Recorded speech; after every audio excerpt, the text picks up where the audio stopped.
They've confiscated and burned Bibles, and they're still removing crosses from atop church buildings.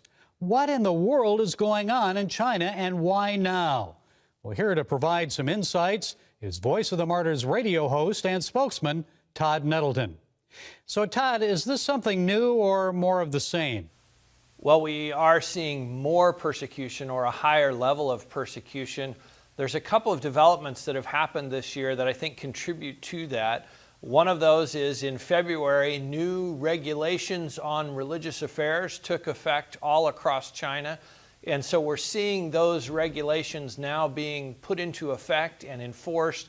We're seeing how that's being translated from the national government down to the provincial level and then to the local level, and how that's affecting churches.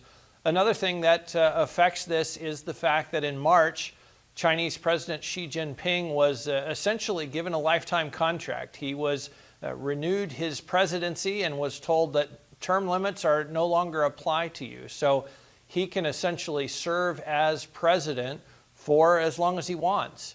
And one of his emphasis, even going back to his days as a provincial leader, was on controlling religious expression and controlling the church. And so we're seeing that what he put into effect as a provincial leader, now that he's the president of the entire country, that same emphasis is spreading from the national government level down to every part of China. Why is it happening now? Well, our Christian brothers and sisters in China are telling us that this is the worst persecution they've seen, even going back to the Cultural Revolution. And what's happening is the government at the national level is trying to exert more and more control over religious expression. What we've seen in the last number of months is the government will come into a church and say, hey, why don't you take down that picture of Jesus in your sanctuary and put up these patriotic posters instead? Why don't you not sing hymns to start out your service? Why don't you sing some patriotic songs about the wonderfulness of the Communist Party? Well, one pastor in Beijing not long ago was told by the government, they said, Pastor, we don't mind if you continue holding your services.